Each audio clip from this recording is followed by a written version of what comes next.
Good evening, everyone. Tonight we're standing on the shoulder of a two-lane road where the wind combs dry grass in silver stripes and the hazard lights stitch red Morse code into dusk. So, before you get too comfortable, take a moment to like this video and subscribe, but only if you truly enjoy what I do here. And in the comments, tell me where you're listening from and what time it is. I like seeing our little constellation of night owls. Now, turn off the lights. Maybe let a fan hum in the background. And let's begin tonight's journey together. The day after my husband's funeral. The world kept doing ordinary things. Birds auditioned for mourning. A neighbor dragged a trash bin like a reluctant suitcase. I drove to the pharmacy for the kind of items grief remembers at the register: tea, tissues, and something with too many vitamins on the way back. I saw a sedan hunched on a flat like it had decided to nap across the white line. A man stood by the fender with a jack and a look people wear when the day has already said too much. I could have kept rolling, let sympathy shout from a moving car. Instead, I pulled over. Because Owen, my husband by paper, my problem by habit, used to say, if you can steady 1 minute of someone else's life, do it. I parked behind the sedan, hazard lights joining the conversation. You all right? I asked, voice set to the setting I reserve for oven timers and nervous dogs. The stranger looked up, late 30s, sandpaper beard, a jacket that had known better afternoons. I could use a hand, he said. Lug nuts won't budge. We knelt like two people reconsidering prayer. I set my weight on the wrench. Bounced once, twice, the polite way mechanics teach you when the air is a witness. The nut sighed. There she goes, I said. She needed a boundary, not a speech. He smiled, then glanced over his shoulder like a man checking if the horizon had read the memo. You're Claire. Right. My name in a stranger's mouth is usually a compliment or a warning. I let my hand find the wrench again. He straightened, wiped his palms on his jeans, and reached into his jacket. An envelope, no name, just the nervous weight of paper that thought it was important. This is for you, he said. From someone who isn't dead. The world leaned. Excuse me? He swallowed. I was told to say only that you're not supposed to trust anyone, especially your stepson, Dylan, and his wife. Read it where cameras don't live. He glanced at my dash. Old payphones still exist. Light joke one, I thought payphones went extinct with Blockbuster and my tolerance for small talk, I said. He didn't smile. The wind decided we needed silence more than cleverness. He placed the envelope in my hand like a small animal he hoped I would not drop, then nodded at the tire. It'll hold now. Before I could inventory all the reasonable questions, he jogged to the driver's seat, started the car, and merged into the kind of anonymity only dust can applaud. I stood with the wrench cooling in my palm and the envelope warming in the other. The hazard lights blinking like calmer heartbeats. At home, the house tried to remember me without him. Shirts draped over chair backs like polite ghosts.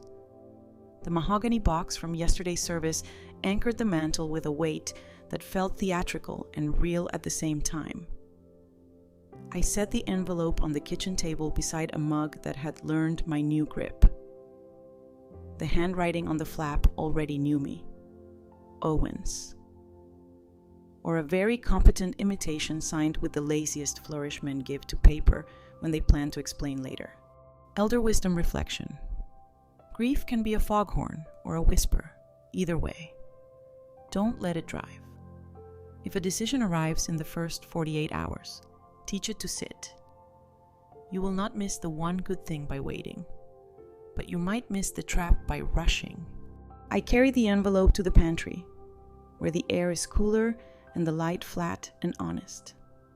The flap opened with the soft surrender of an old stamp, inside one sheet, lined, The ink a faded blue that had written in a pocket. Claire, if you're reading this, I had to go under. Trust no one near the estate. Especially Dylan and Kira. They're in deeper than you know. Call this number from a payphone, ask for Alan. He'll verify in a way only I would know. Below the message, a series of numbers and one stupid doodle, Owen's habit of a lighthouse that forgot perspective but remembered light. I pressed the paper to the counter and let my spine grow teeth. Under, I said to the pantry, which kept its opinions. Quirky sidebar payphones aren't extinct, just rare. Airports hoard them like antique spoons. A few laundromats keep one for when quarters want company, and certain county buildings maintain them the way you keep iodine in the back of a cabinet, because someday a story insists on being told without a battery. I took my keys, my wallet, and the part of me that had retired from improvisation. The nearest payphone waited at the bus depot under a sheet of scratched plastic that had learned to keep secrets. I fed 2 quarters like an offering, dialed, and listened to a ring that remembered the 90s. Cho Law. A voice said, sleep-deprived, competent. Alan speaking. Alan, I said, choosing the words so the line could hold them. Owen says to ask what the lighthouse forgets. A pause, a breath, then perspective. But never the sequence of flashes, he answered. Claire, I'm relieved. Where are you? I told him in nouns. He told me in verbs. The shape of a storm I had mistaken for coincidence. Academic phrase of the day. Constructive disappearance. The public argument that a person may be absent by design to finish an investigation or protect a witness. Their life administratively paused to trap a pattern. It sounds like fiction until a file cabinet proves it doesn't need your belief to be true. Alan's sentences pointed in too many directions to be lies. Bank trails with memo lines that wore disguises consulting. Retainer. Bridge. The same initials repeating. Threaded through 3 obituaries in our county paper. All recent. All older clients of a concierge planning service Dylan had recommended. It looks like elder fraud braided with probate games, Alan said. Owen got inside for proof. The death was the last door we had to close to keep certain people from cleaning house. Light joke too. Not because the situation earned it, but because my body needed one. So I'm the widow of a man who is technically elsewhere and practically infuriating. Alan didn't laugh, but his exhale sounded like agreement. I'm sorry, he said, and meant it for more than one thing. We have recordings. If you can get to a diner Nels on Route 6, I can meet you with a file that knows how to behave. He offered a time that felt like a compromise with adrenaline. On the drive. I rehearsed staying calm in a booth designed for pancakes and truth. The sky practiced being undecided. Every billboard tried to sell me a better version of the next 5 minutes. I turned down the radio because silence needed a seat. Nell's Diner had the kind of coffee that forgave other beverages for not being coffee. I slid into a booth with sightlines that would have made a retired cop proud. Alan arrived in a gray suit that had earned its wrinkles and a messenger bag that had carried better news. He ordered nothing. Which is how lawyers flirt with efficiency. Quickly, he said. He laid out photos, printouts, a list of names with arrows. Dylan with Kira at a client appreciation event. A bank transfer the day before Owen's accident. A voicemail transcription, Kira's voice. Bright and performative saying, "We move on the house after signatures. Compassion is timing." Compassion is timing, I repeated, because sometimes you say a sentence again, so it stops being pretty long enough to be ridiculous. Alan's finger tapped the page. This is the pattern. Your stepson and his wife charm the gate. Recommend a planner. Tuck in a temporary power of attorney. And if that fails, accelerate the timeline on decisions by flooding the week with help. Owen went in, played spouse in decline. Got close enough to pull audio. Light joke 3. Small enough to share a plate with grief, Owen never met a secret he didn't try to marry. He met this one at the altar, Alan said, and we'll need you for the vows we actually keep. Play as you mourn. Stall with kindness. Let us listen. I sipped coffee that had learned patience and nodded once. I can be polite for a long time, I said. I folded the photocopies into my purse like maps with no poetry. Alan slid me a cheap flip phone. No apps. One button to me. One to the agent assigned. Do not text from your phone anything that breathes. I pocketed the device and felt 20 years younger, which is how danger sweet-talks middle-aged women into errands. On my porch, a casserole waited with a note. We are here. Kira. The asterisks felt aggressive. I carried the dish inside and set it like an exhibit next to Owen's envelope. I arranged my face in the mirror until it looked like a widow whose grief had found a schedule. Then I wrote. In the small notebook I keep for nights that go long. A sentence for the version of me who can't sleep. Nothing urgent is kind. Nothing kind is urgent. We will feed the agents and the cat, not the panic, by evening. Grief put on its social shoes. People appeared with foil and sympathy, as if casseroles could caulk the day. I opened the door with a face that could host both kindness and surveillance. Dylan hugged me the way men hug when they're measuring a room.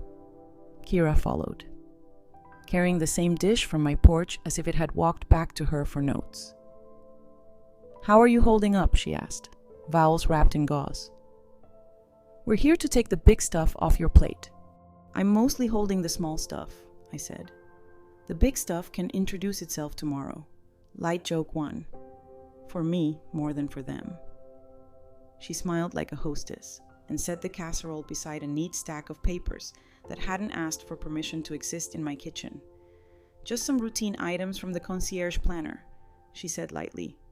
Temporary powers, contact updates, a simple transfer to make taxes behave. We circled where to sign so you don't have to overthink it. The paper was white.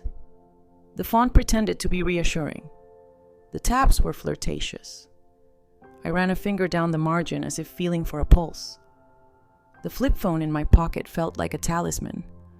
Owen's lighthouse doodle lived between my lungs. I'd love to read these, I said. After soup, grief does poorly on an empty stomach. Kira blinked, then recalibrated her smile. Dylan busied himself at the sink, performing helpfulness like a man who'd been praised for chairs he didn't build. We ate in a choreography that liked its own rhythm. I asked about work, the service, the weather's surprising decency. I let them fill space with the harmless biography of the day, when they reached for the envelope again. I stood and began washing dishes. Sleeves pushed up, the old muscle memory of a woman who has fed more storms than she's named. I'll take the packet to bed, I said gently. I read better lying down. Light joke 2, true enough to pass the room. Kira exhaled a laugh that had opinions. It's really better to get this done while you're focused. Then we must protect my focus by not rushing it, I said. I dried my hands, turned, and added, tomorrow, after the banks open, I'll have my lawyer join us. She carries blue pens and patience. Dylan's face did something small and readable, like a candle that remembers a wind. A lawyer, he said. The word tasting like paperwork, not safety. Routine, I replied. I'm very routine right now. They left with promises to return early-ish. I slid the chain, leaned my head against the door, and counted the breaths the nurse taught me in 4. Out 6, the body's way of filing panic under noise. The house hummed a registry of small loyalties refrigerator. Cat. Clock each one a witness to the fact that nothing urgent is kind. Nothing kind is urgent. Elder wisdom reflection. When a decision arrives with tabs and a timer, put the kettle on. People who intend your safety will slow their own sentences. People who intend a result need you hurried. Ask them to drink something warm. Watch what cools. I took the packet to the pantry and read until adjectives stopped interfering. The temporary power wanted to be permanent when my attention got tired. The trust named a bland entity that answered to Dylan's initials. The notary acknowledgement line already had today's date, as if time itself had been drafted into the team. I photographed each page, numbers and all, with the patience of an archivist who doesn't need the building's permission. Quirky sidebar: most printers leave invisible yellow microdots on each page date, time. Serial number A quiet tattoo for machines. Shine a blue light, scan at high resolution. And there's your breadcrumb trail: the office, the hour, the arrogance. Paper is more talkative than people assume. The flip phone vibrated with a text in all caps from a number labeled Allen Agent nearby. Audio ready if contact occurs. Stall, lines open. I thumbed back. T9 style a choreography my muscle memory remembered with a fondness I resented tomorrow. 9. They'll push. He replied, good. Repeat your sentence. Don't argue, narrate. At 9:17, a knock softer than manners, louder than courtesy. Kira again. Alone this time. Coat belted like a strategy. I opened the door, chain length, and leaned into the gap. I almost forgot, she said, holding up a single sheet. A contact update for the bank. No authority, just notifications. It helps with fraud. You know how scams target widows. The word widows wore a new coat in her mouth. I do, I said. Fortunately. My scam prevention program includes a well-rested brain and a Tuesday appointment. I lifted the page with 2 fingers. Is your notary reachable this late? She hesitated. We can be creative. Creativity, I said, is a poor chaperone for signatures. Her smile deflated as if remembering rent was due on performance. We're trying to protect you, Claire. Then thank you, I said, and let tomorrow protect me properly. I closed the door gently, like returning a book without creasing the spine. The flip phone hummed nice. Keep record of contacts. Sleep if possible. Sleep arrived with caveats. I dreamed of Owen underwater, counting light flashes like rosary beads, 1 long, 2 short, 1 long. When I woke, the pattern folded into my morning. Eggs surrendered to a pan. The cat forgave the world for not being tuna. The house shook its hinges awake. At 8:56, the driveway announced tires and intention. They brought coffee and an apologetic croissant. We sat in the living room where the couch believes in diplomacy. Let's sign the easy ones, Dylan said, soothing his voice like a skittish horse. We can leave the rest for later. I have only one easy one today, I said. A sentence. I folded my hands. I will not sign anything until my lawyer is present. It landed with the soft thud of a truth that had practiced. Kira's smile found a corner. Dylan's knee bounced a 1/4 inch. Lawyers make everything adversarial, he said. Grief needs grace. Then give it grace, I said. Let it wait. Silence tried on the room. The flip phone vibrated once in my pocket, the agreed ping to mark the start. Alan's agent, introduced yesterday only as Gray, texted me from an unknown number arriving 9:15 as bank fraud educator. Open door. Record. I answered with a single period. Our agreed yes. At 9:14, fate knocked like it knew the schedule. A woman in a navy cardigan and ID lanyard peeked in. I'm Lydia, public outreach for Beacon Credit, she said. Voice tuned to community bulletin boards. We do house calls after bereavement to go over common frauds. Kira brightened. Ready to curate. Perfect timing, we were just learning how to tell a scam from a hurried favor. I finished. Please. I indicated the chair opposite Kira and Dylan, so everyone could see everyone else breathing.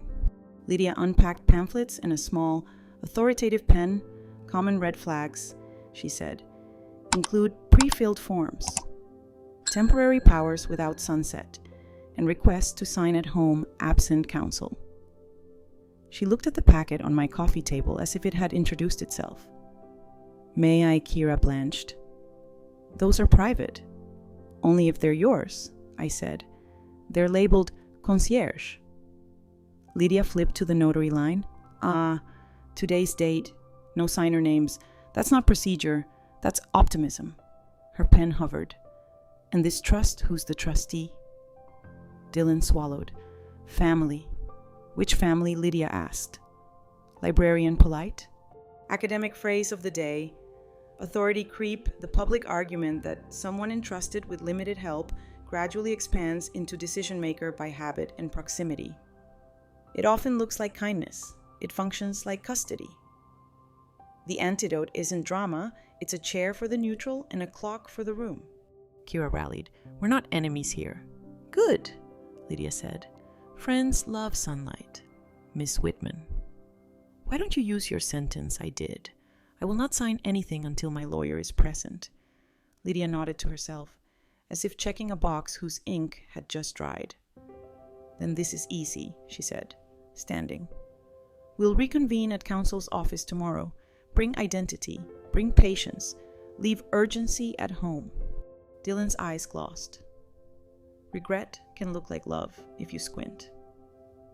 It also looks like someone who's been caught rehearsing a script that didn't survive the matinee. I was trying to make it easier, he said. Quiet now. The boy in his mouth edging out the man. Easier, I said gently, is how people get hurt. He nodded. A small surrender that sounded like a hinge rediscovering oil. They left with their packet more wrinkled than it arrived. Lydia lingered by the door just long enough for the soft applause of a text to land on my flip phone, audio clear. Good work. DNR, do not negotiate or reassure. I locked the door and let the breath leave like a polite guest who'd overstayed. I made tea and wrote 3 lines for my notebook anchors, disguised as ink. Say it once, let the room adjust. Don't explain a boundary, use it. If a sentence survives, 3 rephrasings. It belongs on a pillow. Light joke 3. I pictured a throw pillow embroidered in blue. Reading, I will not sign until my lawyer is present. And the image made me snort tea and feel, for the first time in a week, alive on purpose. Alan called. We got enough, he said simply. Tonight. We'll take a longer stride. Can you do a drive at dusk, the diner again? We'll play you something you need to hear. I said yes because the day had trained me to speak in sentences with handles. After we hung up, I stood in the doorway of our bedroom and looked at Owen's jacket hanging from the closet knob like a ghost of errands. You owe me flowers, I told it. The jacket declined to disagree. Before dusk, I stacked the packet under a glass paperweight, Owen's lighthouse. Chipped. Its beam caught the low sun and threw a thin line across the table. A sequence of flashes only we would recognize, long, short, long, a reminder, a signal. A promised perspective can wait. Procedure can't. Dusk slid a dark ribbon along Route 6, the kind of evening that hushes even the neon. Nell's diner breathed coffee and fried onions. The bell on the door offered its small benediction. I took the same booth as before back to the wall, eyes on the door. A habit Owen used to call my quiet chess.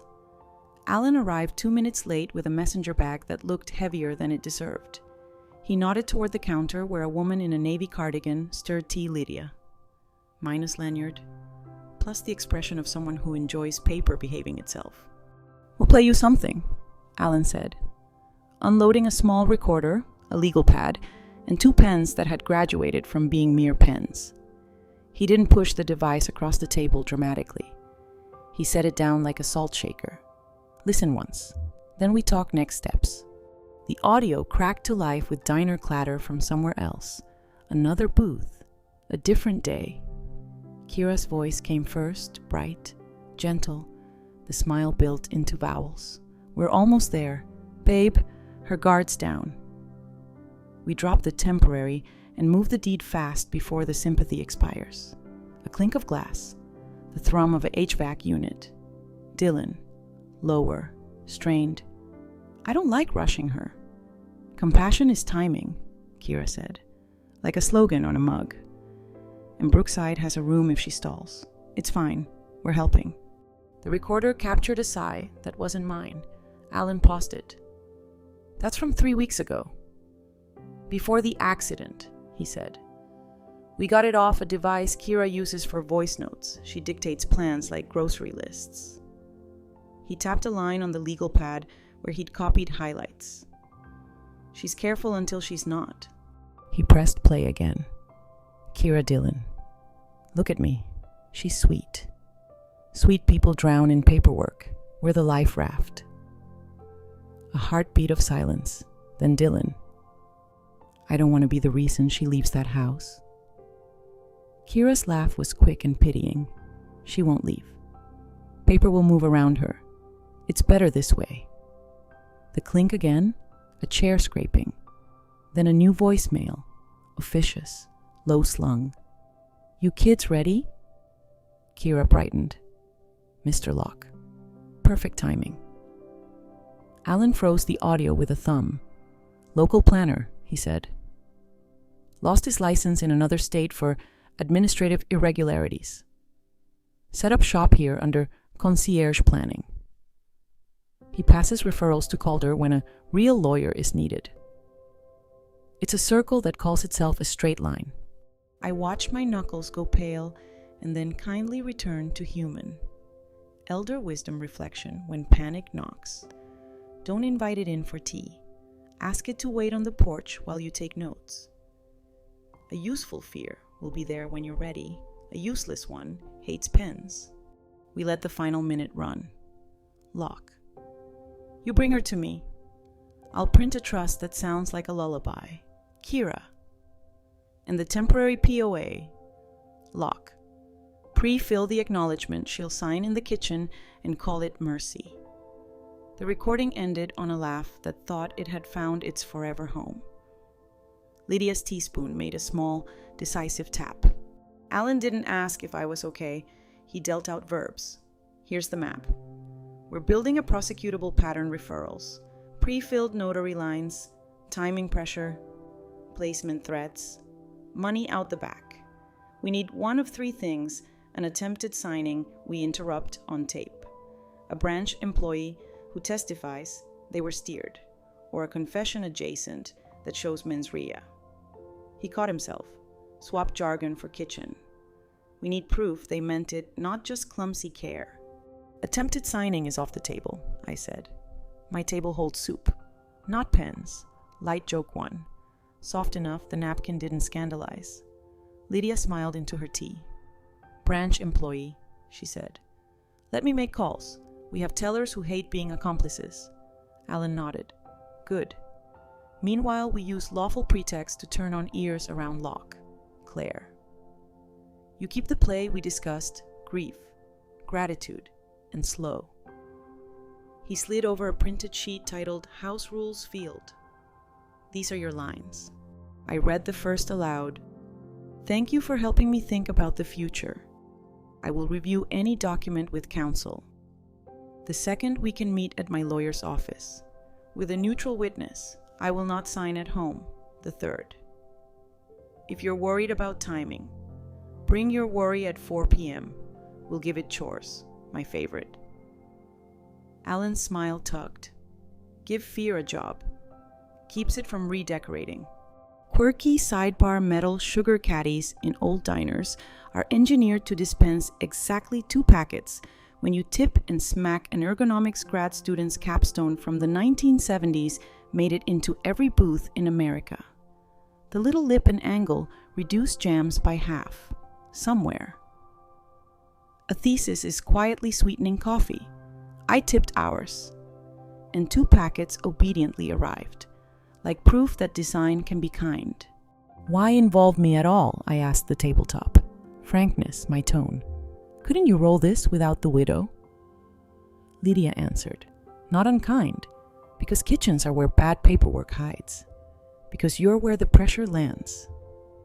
Because if we teach one kitchen to say no with nouns, 10 kitchens learn it by osmosis. She shrugged. And because they're not expecting you to be a stenographer with a casserole. Academic phrase of the day. Moral licensing effect, the public argument that feeling virtuous. We're protecting her gives people permission to act worse. We'll rush her. It's debated in social psych journals, in small towns. We translate. He thinks being helpful earns him a hall pass. The antidote is objective standards. If every kindness runs through the same clause, neutral witness, counsel. Present the warm feeling can't rewrite the rules. Alan opened a second folder, the kind with prongs that intimidate adolescents and fraudsters equally. We have 3 more names, recent widowers who signed temporary and woke up to empty accounts. 2 are too scared to speak. 1 is ready. He slid me a photo, Mr. Pearson, who danced with me at the service like sadness and gentleness had agreed to be polite. He'll come if you ask, Alan said. He trusts you. I'll ask, I said, and tucked the card into my pocket where the lighthouse doodle lived. But I won't sell him bravery we can't backstop.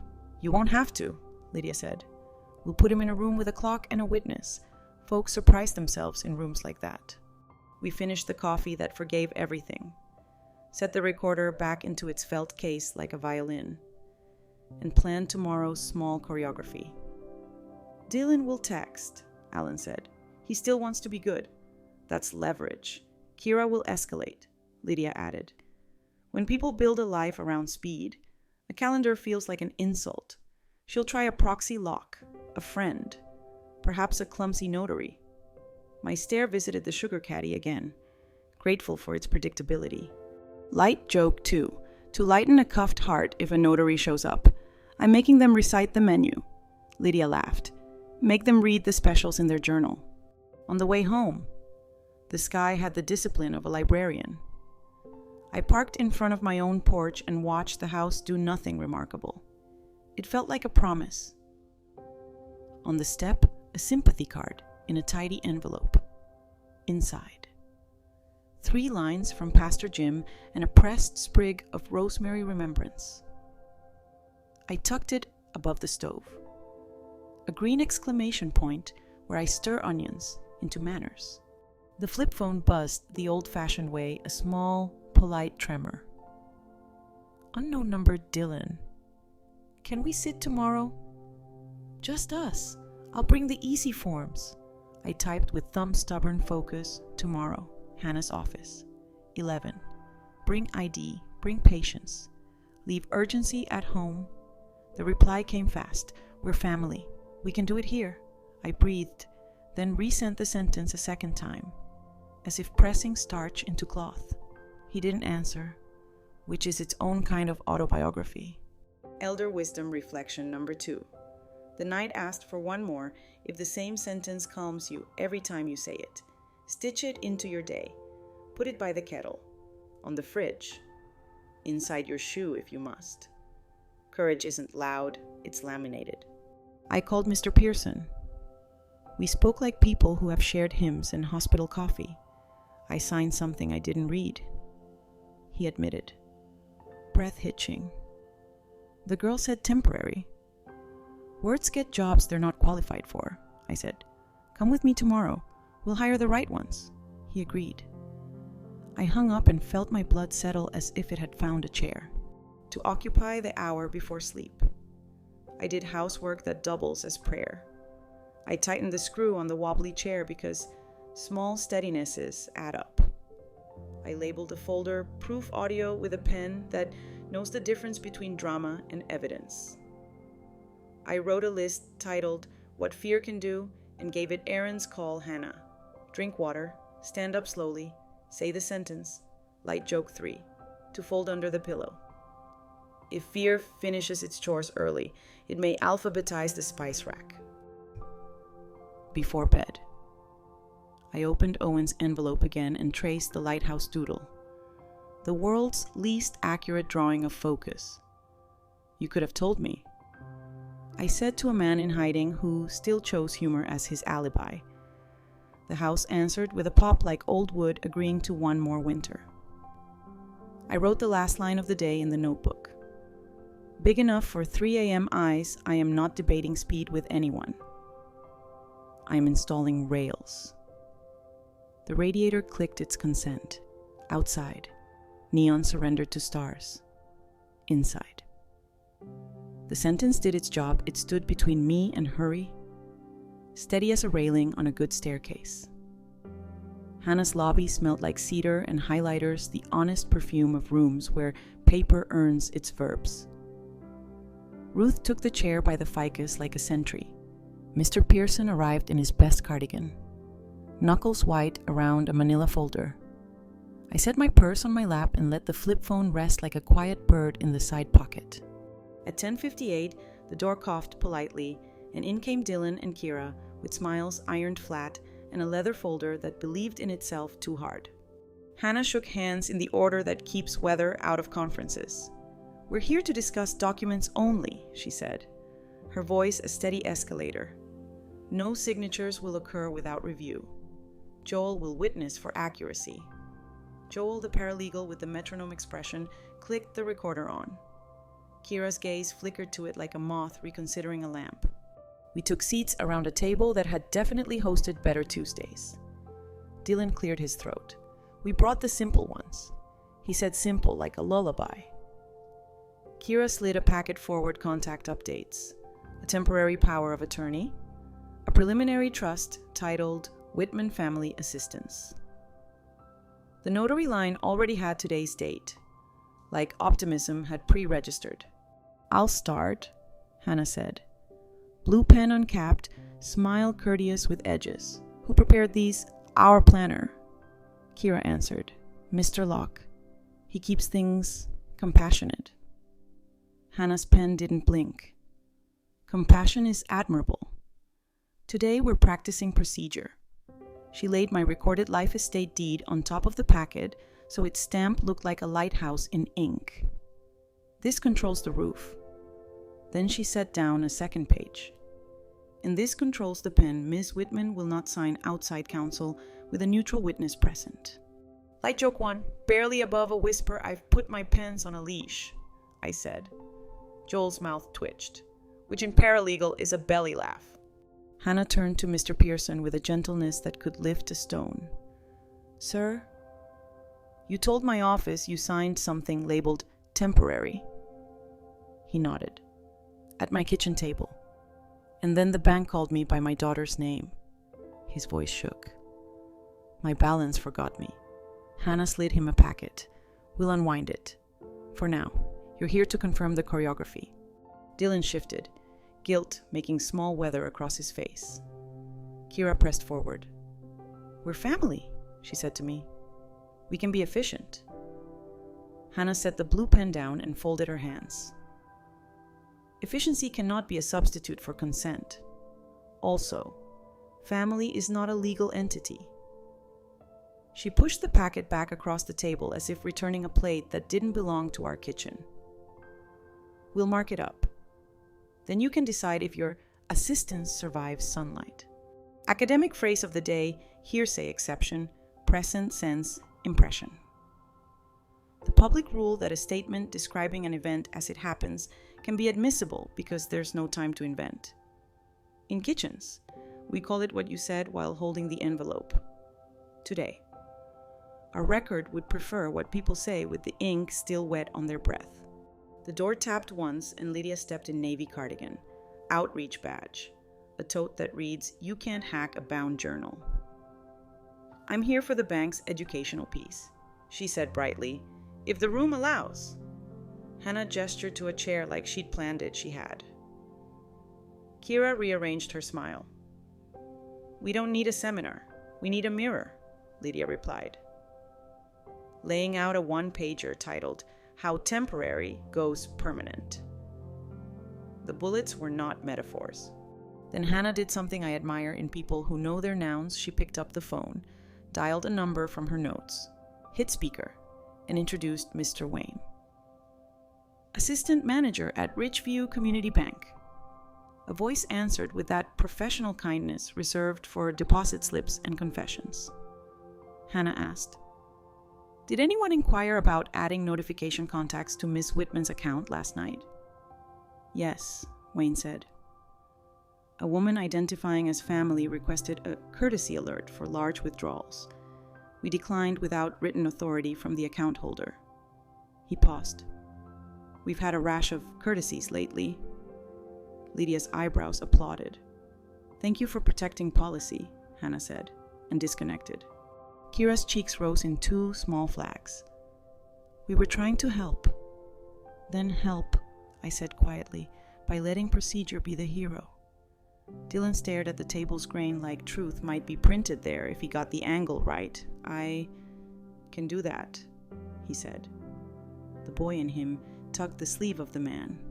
Quirky sidebar, the little green cards.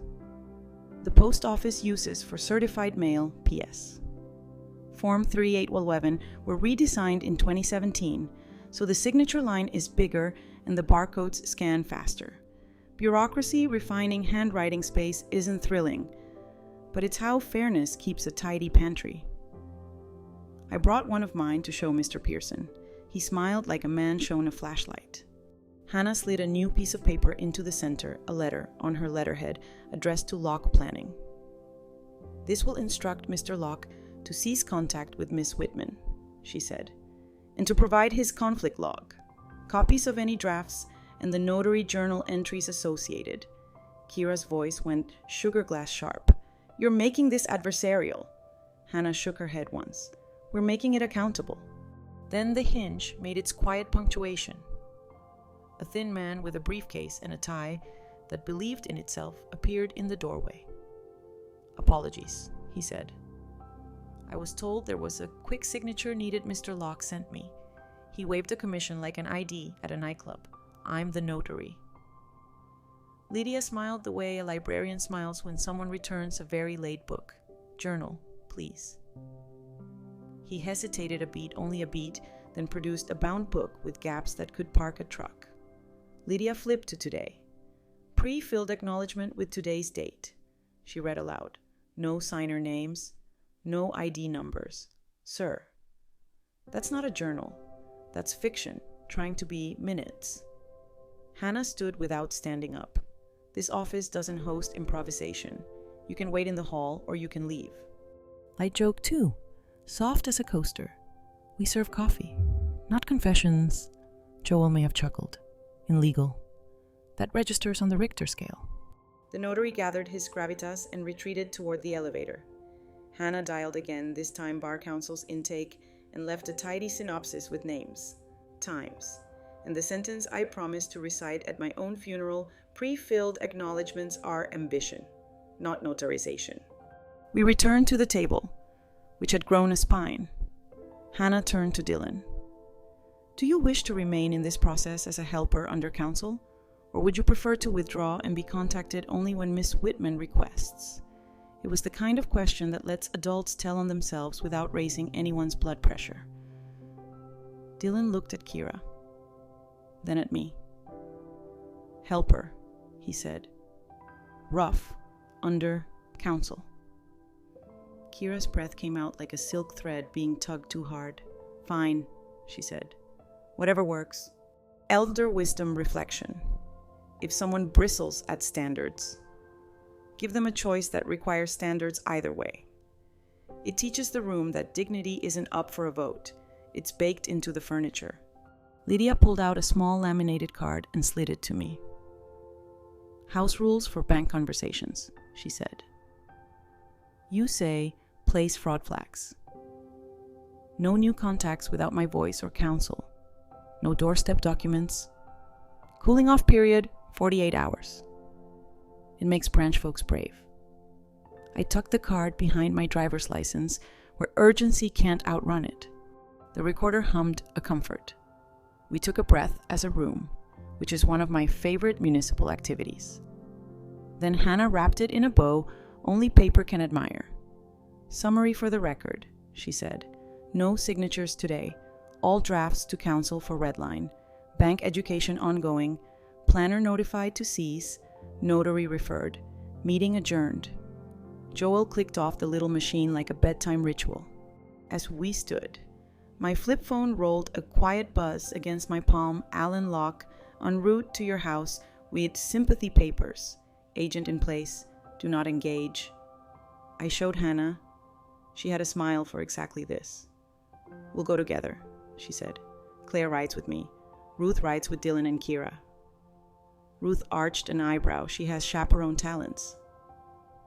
Mr. Pearson would go with Lydia to the bank to unwind his temporary. En route. Hannah explained the choreography. An agent in a parked van across the street. A camera in my door's peephole, thank you.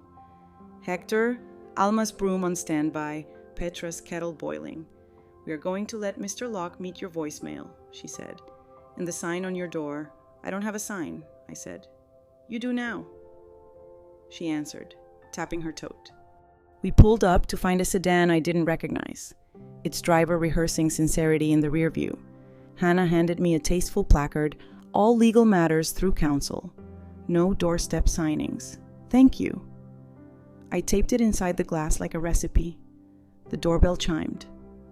Through the peephole, I saw a man with a briefcase too shiny for our town. Miss Whitman, he called softly. I wanted to pay my respects and make things easier. Thank you, I said through the door. My counsel will schedule. It's only a temporary convenience, he said, like a chorus repeating itself. Temporary is how permanent learns to walk, I replied. Beside the porch. Alma's broom gave the two-sweep signal, across the street. The van's shadow adjusted ears waking. Locke left a folder on the mat, as if paper could ooze through wood. Hannah snapped a photo, texted it to Alan, and used a stainless steel kitchen spatula from her tote, which I love her for, to slide it into a clear bag, light joke 3, whispered so the porch wouldn't notice tongs for tongs of truth. Hannah's eyes crinkled. Chain of custody, a la carte. As he retreated, my phone trembled again. Alan, audio clear. Good enough. Next move tomorrow. Prepare for a conversation that changes weather. I breathed in. 4 counts, out. 6, the body's filing system for promises and instructions. Inside. Petra poured tea and set out 2 cups like traction. Ruth debriefed with a look that meant she'd sat on a lot of teenage bad ideas and could sit on one more. Dylan stood in the doorway finally, truly quiet. Kira found the edge of a chair and didn't argue with it. I wrote a sentence in my notebook for the 3 a.m. version of me, who is always interviewing, panic for a job it cannot have. Standards aren't suspicion.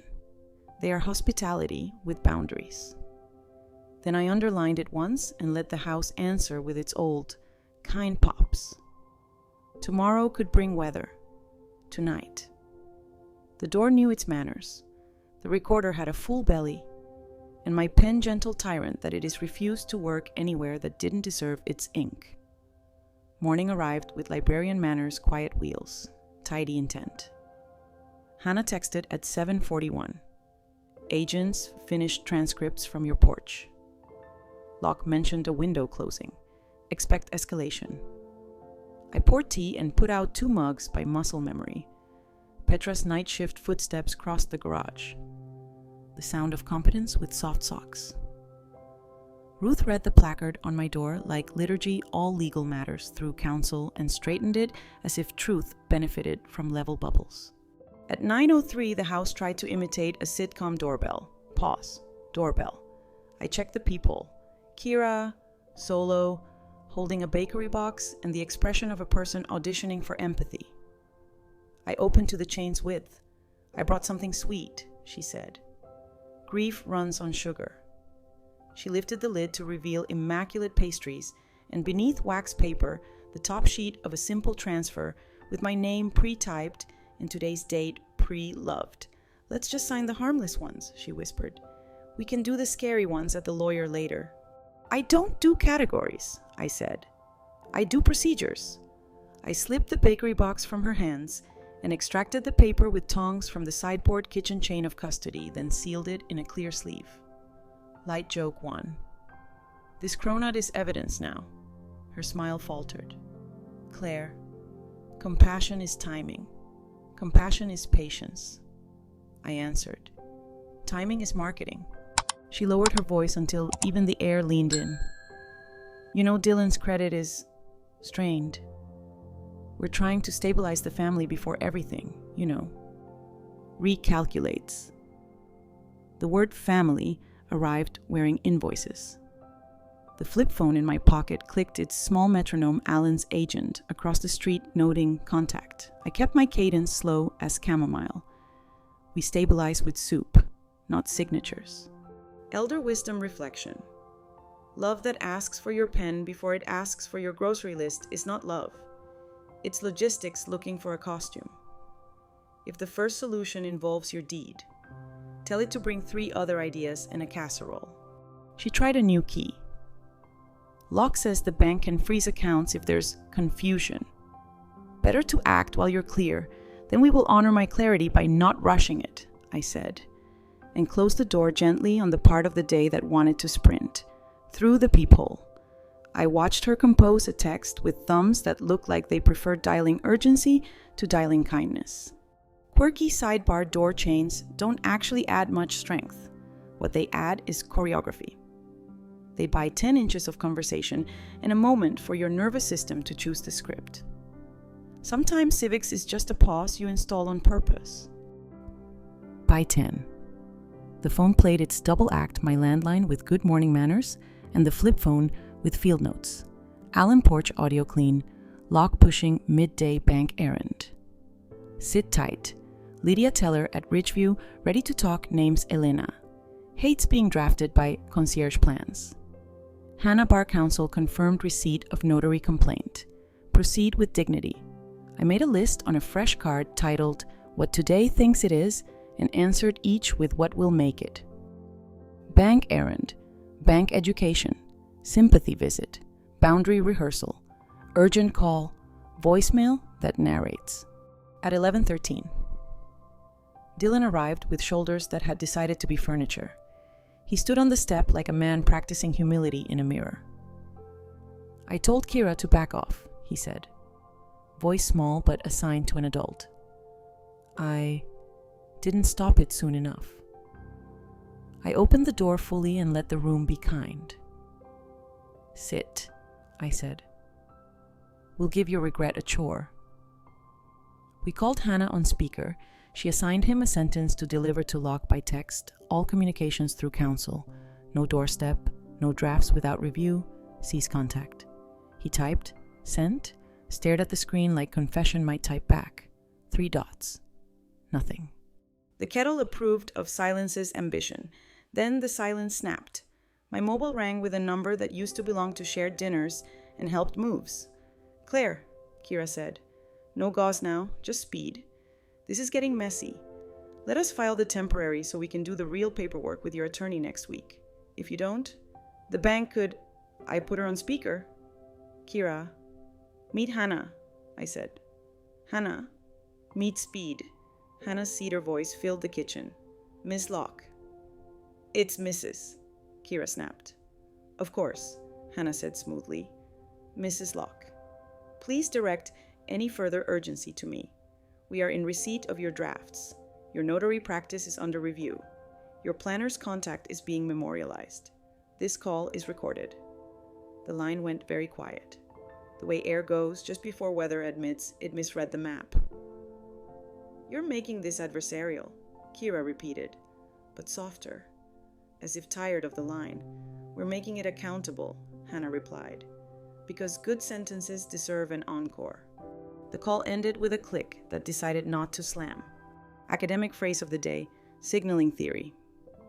The public argument that we read intent from costly actions. Anyone can say, I care. But showing up with a neutral witness and consenting to a cooling off period are signals that cost control. They buy trust the way receipts buy peace. Today, Kira signaled the opposite urgency at no personal cost. Our counter signal was paperwork with clocks. Noon asked for sandwiches and evidence. Lydia texted Elena on lunch. Back booth at Nell's. I went with Ruth. We took the long way so conscience could find us if it was trying. Elena was younger than the patients she owned. hair in a knot that said "Not today" in 3 languages. They've been staging these courtesy alerts for months, she said. Stabbing a French fry with forensic precision, relatives ask to be added just to notify when large withdrawals happen. Then they use that to pressure a temporary POA. She slid a post-it across the table dates. Initials. A pattern with better handwriting than empathy. We started refusing without a written in-person instruction, she added.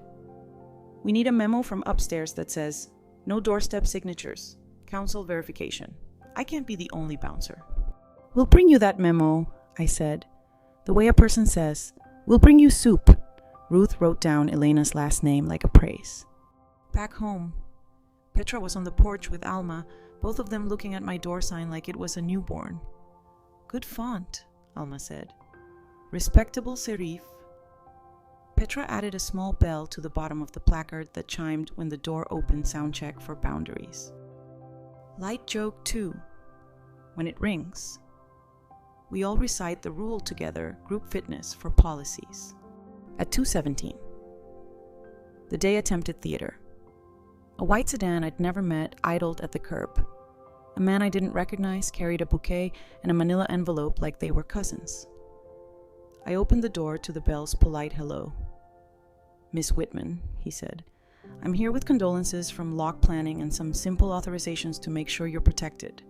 I'm protected by calendars, I said. You can leave the flowers. He hovered. It's just notifications. Then notify council, I said, and pointed to the placard. He read it. The way people read a fire alarm they wish were a decoration. He left the bouquet. The envelope tried to flirt with my doormat, Petra, who had materialized with the speed of good nurses, raised a brow. I handed her the tongs, bag, and tag, she said. Deadpan, we did. Somewhere across the street. The van's camera blinked like a content owl. Alan's text landed. That's enough. Ready for the conversation that changes weather. I stood very still and felt the shape of the day tilt toward evening. He called, voice low. Tonight, he said, we're closing a loop. It will be loud in a quiet way. Be home at 8. Keep your porch light honest. From 5 to 7, I cleaned. Not because company deserved shine, but because order calms me better than promises. I put fresh napkins by the kettle and aligned the good pens in their jar like a tiny honor guard. At 7:30, Dylan arrived with hands that didn't know where to live. If tonight is what I think it is, he said. I'm sorry in advance for the part where I didn't stop early enough. Apologies a down payment, I said softly. Keep paying it with Thursdays. At 8 exactly. Tires whispered curb, doors shut like polite punctuation. Through the peephole I saw 2 suits I didn't recognize and a third man whose shape my bones did tall, familiar, alive. The doorbell didn't need to ring, the house already knew the chord. I opened. Owen stood there by the porch light I had approved, looking like a sentence I had been promised, and not promised thinner, intact. Eyes that had memorized too much. Behind him, Alan and another agent watched the air for conclusions. Claire, Owen said carefully, as if he had rehearsed this name against 1,000 walls. I'm sorry for all of it, and grateful for all of it. We're here to end the pretending.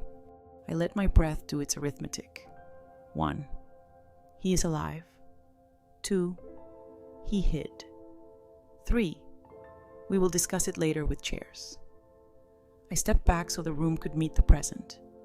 He took 1 step in, then stopped at the placard and read it end to end.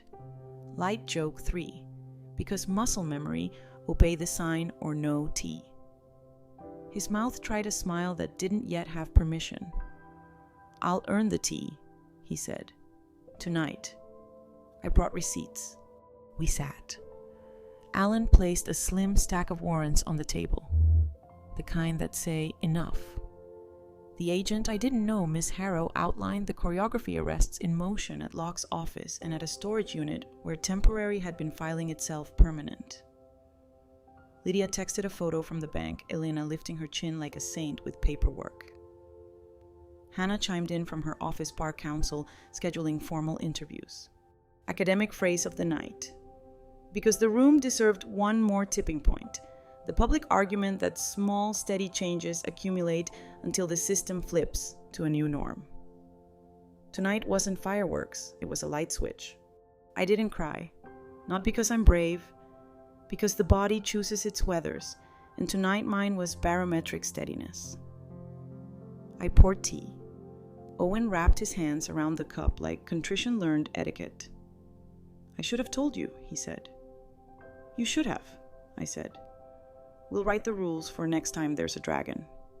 He nodded, as if taking minutes. Before sleep. If sleep remembered my address, I wrote a sentence for 3 a.m. You made a lighthouse. The boat finally came into view. Now negotiate docking fees. The house answered with its old, approving pops, outside. Something shifted that wasn't wind, inside. My pen, arrogant in its leash, sat where it belonged, ready to do tomorrow's slow, necessary work. The house held its breath the way a page holds a sentence you're not ready to read twice. Owen sat at the table he'd abandoned in theory, hands around a mug like apology needed warm handles.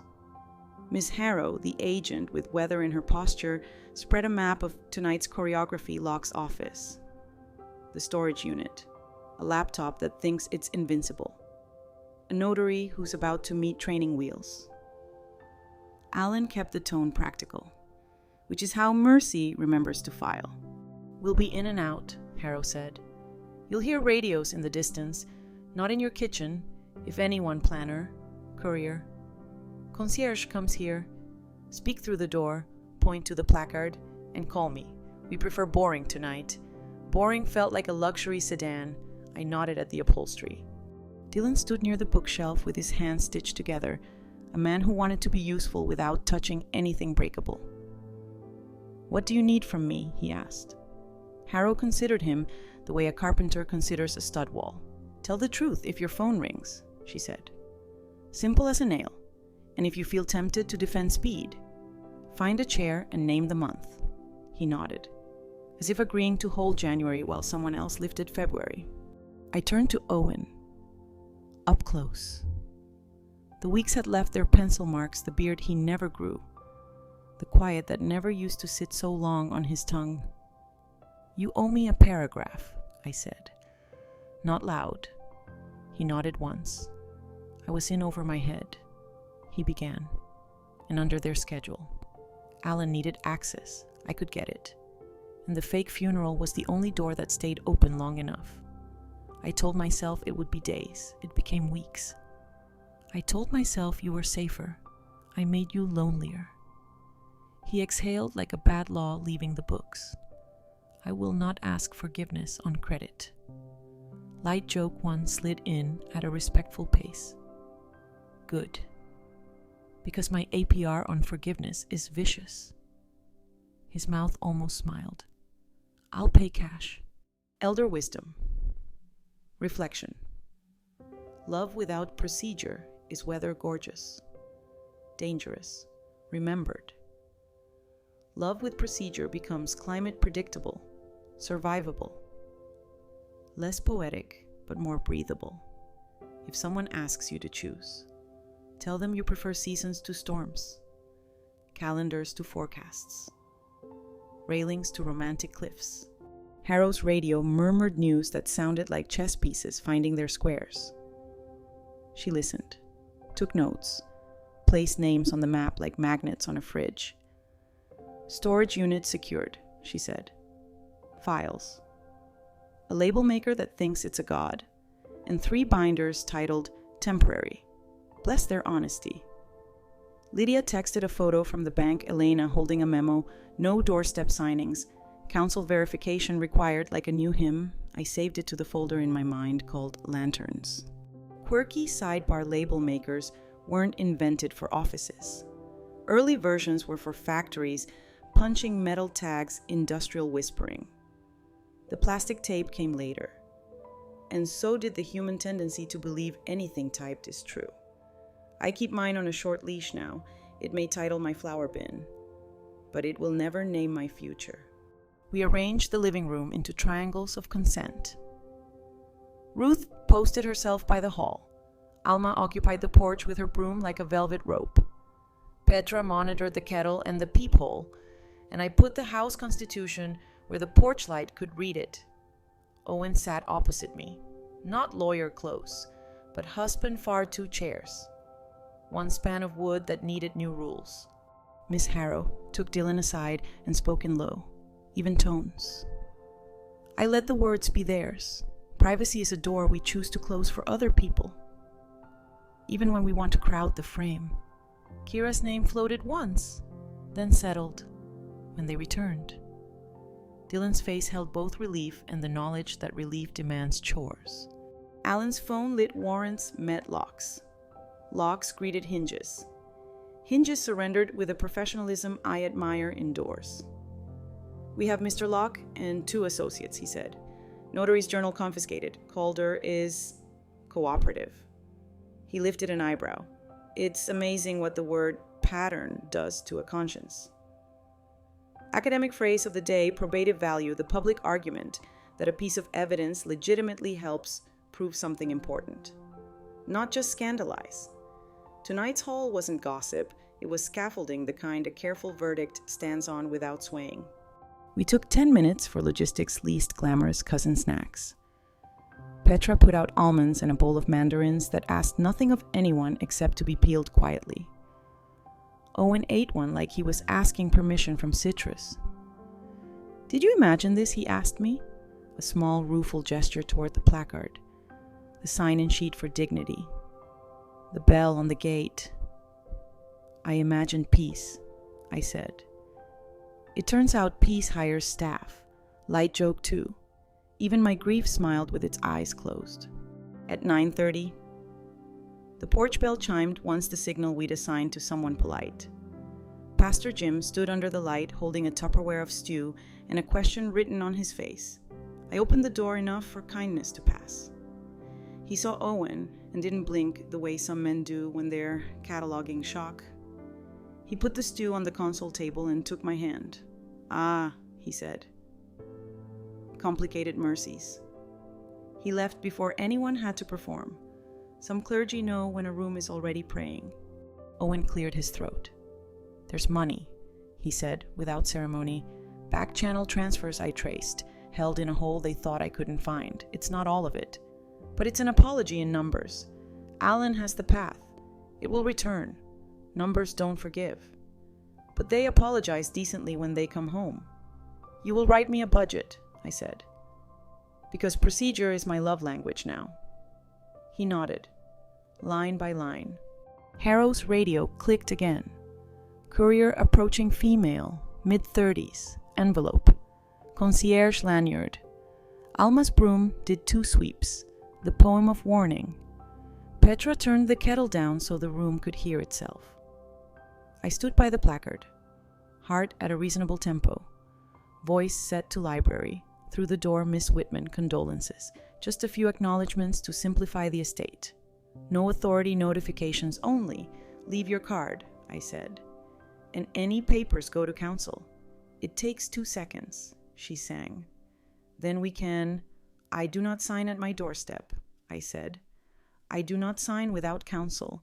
I am not an audition. The bell chimed at her shift of weight. The envelope rustled in offense. Footsteps retreated. Harrow texted a small thumbs up, the kind you give to a hinge that learns its manners. We let the moment land. Dylan sat down slowly like a man who finally understood what I will not sign today sounds like from the floorboards up. I can learn this. He said to no one and to everyone. Good, I said. We teach Thursdays. Harrow gathered her map. Arrests are booked. Initial interviews confirm the choreography referrals. Pre-filled journals. Temporary pressure. Concierge routings. We'll need witness statements. She looked at me. Ruth, Dylan, dates, not storms, verbs, not weather. I could do that. My verbs had been lifting quietly for days. We offered Owen the guest room. The marital bed needs contracts we haven't written yet. He didn't argue. He carried the stew and his contrition down the hall like a man escorting a delicate truth. Ruth found linens that behave. Petra made a checklist for the morning bank appointment with Elena. Statement at Hannah's. Casserole extraction from sympathetic neighbors who overestimate the square footage of grief. Quirky, sidebar no 2, those little cardboard do not disturb hangers in hotels are technically door communication devices. The patent literature describes them as privacy signage, which I love. The law has a crush on nouns that advertise intention. Our placard is house-scale privacy signage. It doesn't argue. It declares. Before bed, Harrow asked for one last thing. Speak your rule, she said. Recorder ready. I did. For the record and for the rafters, I will not sign anything without counsel present. I will not sign at my doorstep. I will ask for a neutral witness and a clock. If you are worried, bring your worry at 4 p.m. We will give it chores. She clicked stop as if tucking a child in. I walked Owen to the guest room door and handed him a pen from the jar blue. Ordinary, mine, tomorrow, I said. We make a list of what honesty owes me. He nodded like a man who had finally found the invoice. Light joke 3. A small blanket over a cold fact. Line item 1, flowers. Line item 2, no more faking your own funeral. Approved, he said. Eyes wet in a way that paid cash. The house made its old, comforting pops. The porch light put its soft shoulder against the dark. I wrote one line for the 3 a.m. version of me who collects sentences like quilts. We did not win by rage, we won by rails. Under it, smaller, because hope likes lowercase. Tomorrow is paperwork, good. I turned out the lamp, the bell was quiet. The radiator kept time, and my pulse. Civil servant that it's become. Stamped the date on the day and filed it under proof. Where morning could find it with clean hands. Morning organized itself like a filing cabinet labeled straight, drawers gliding, nothing trying to be exciting. Petra slid a mug toward me and pointed at the day's checklist pinned to the pantry, one bank with Elena. 2. Statements at Hannah's. 3. Call Pastor Jim about meal overflow logistics. 4. Boundaries, talk with Owen budget plus rules. The bell on the placard made its one polite syllable when Alma waved her broom and declared, weather cooperative. Even the radiator clicked in clerical rhythm, as if my house had finally unionized. Elena greeted us at Ridgeview with the smile of someone who enjoys telling rules to people who need them. We've implemented council verification, she said, tapping a new script beside her keyboard, and a cooling-off timer flag. Any temporary paperwork triggers a hold until a manager hears neutral witness 3 times. She looked at me over the monitor. You taught the room a sentence. We printed a fresh list of alerts, no new contacts without my voice or Hannah's. No doorstep signings, fraud flags on anything containing the word concierge. Light joke 1, I asked if she could also flag any document that uses the font Comic Sans. She promised a personal crusade. We sat with Mr. Pearson at a side desk while Elena unwound his temporary. Watching a bank put humility into motion is like watching someone unknot a necklace without swearing patient. Precise. Secretly heroic. She pointed at the screen. See the note, signed at kitchen table while grieving. That's not fraud terminology, but it's honest metadata. She printed him a timeline debit out, debit back. Apology in the shape of numbers, then slid him a pen. Sign here to acknowledge reversal, she said, and here to accept our apology. Mr. Pearson's hand shook. I thought I was dumb, he whispered. I was rushed. I touched his elbow. Rushing is a costume. You learn to recognize it. Quirky sidebar. Many banks hide little hold music Easter eggs. Ridgeview's IVR offers a menu option that plays birdsong between 6 and 8 a.m. for customers who prefer calm. Someone in corporate measured stress and decided robins might help. Bureaucracy has secret gardens. At Hannah's. The conference room smelled like cedar and daylight. Joel positioned the recorder with the tenderness of a midwife. Miss Harrow stood by the window, weather folded in her sleeve. We read our statements with nouns first, adjectives only when invited dates. Doorsteps, drafts, the notary journal with its creative optimism, the envelope left like a feral cat on my mat. Dylan spoke. Not like a defendant, but like a man practicing adult grammar. I allowed urgency to be my argument, he said. I'll serve my apology on Thursdays. Hannah nodded. One check at a time. Good verbs, she said. Apologies that come with calendars tend to stick. Kira wasn't present counsel, advised silence, but her absence didn't make noise. Paper had taken the microphone. Academic phrase of the day, restorative sanctions, the public argument that after harm. Consequences can be aimed at repair education, restitution, monitored service instead of only punishment, not soft, not easy structured, supervised, and boring on purpose. Kitchens translated as bring receipts, bring soup, bring your Thursdays. Harrow slid a slim folder across the table. Seizure inventory, she said. Lock storage unit binders, thumb drives, a tape labeled temporary kitchen. It's almost as if they wanted to be found. Hannah smiled without joy. Predators love their own systems until a clock enters the room. Then Claire. May we formalize your house constitution, attach it as an exhibit to the protective file. We drafted a neat page, Article 1 through 6, and I initialed each clause with a blue ink dignity I'd like on a stamp someday. On the way home, Owen walked 2 paces behind me like a man who knows the choreography of contrition. Don't crowd, don't vanish, carry the bag. At the table, we did the hard domestic thing budget. He laid out numbers like stones what the investigation had cost, what had been intercepted, what could return. I can replenish the emergency fund within 60 days, he said. I'll take the tutoring clients that pay in cash and patience. And the flower line item I asked. He didn't flinch. Standing order 1 bouquet on the 15th. Receipts in a jar labeled docking fees. Light joke 2. I told him I preferred peonies to apologies because peonies do not require follow-up meetings. Elder wisdom reflection. Reconciliation is a ledger, not a lyric. You don't forgive a deficit with a metaphor. You pay it down with deposits and a schedule. If the other person wants poetry, let them write dates that rhyme with obligations. Pastor Jim arrived with a legal pad titled Meal Triage in a Tupperware labeled Stew, with consent. We decided how to redirect the casserole surplus, 2 pans to the night shift lounge, 1 to Mr. Pearson's widower's coffee, 3 to the shelter. A good problem, he said, but still a problem.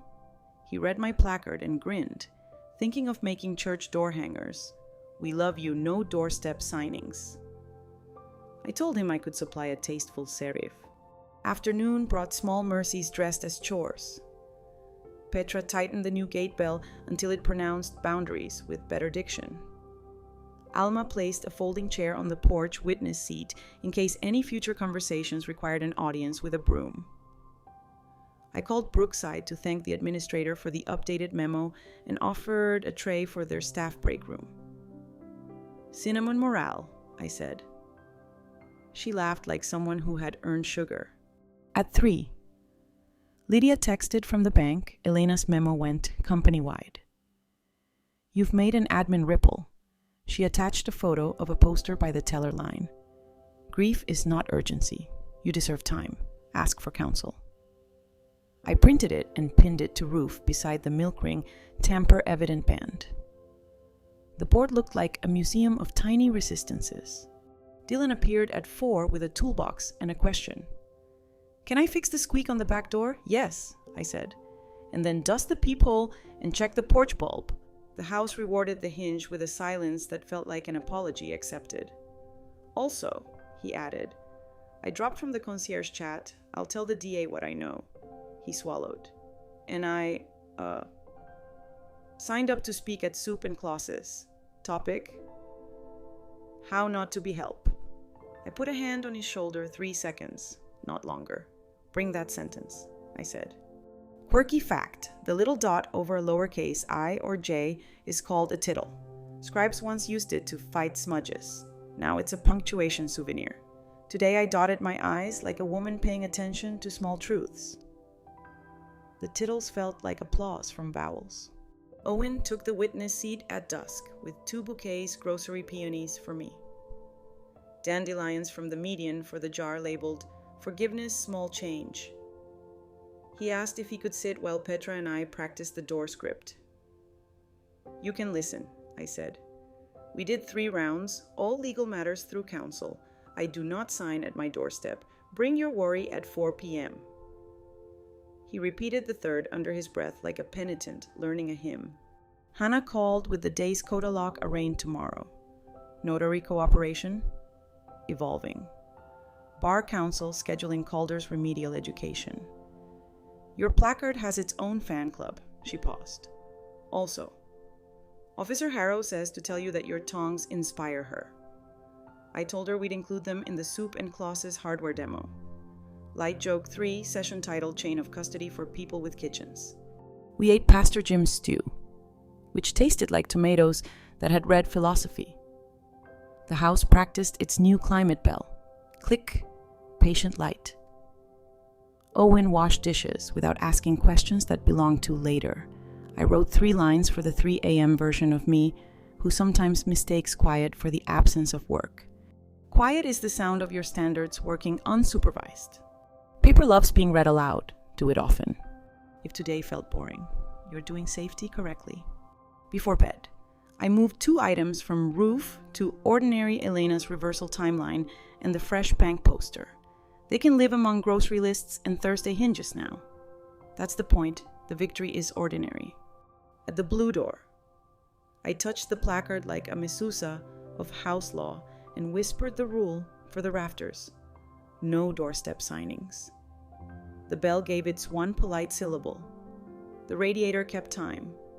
The porch light mindfully declined to interrogate the dark. I set the peonies in water and the dandelions in the forgiveness jar and wrote a line I hoped would feel true even with sleep at half-mast. We replaced panic with procedure and discovered that peace, when staffed, is a very competent employee. Wednesday put on court shoes but walked like a librarian. We started with breakfast that tasted like homework eggs. Toast.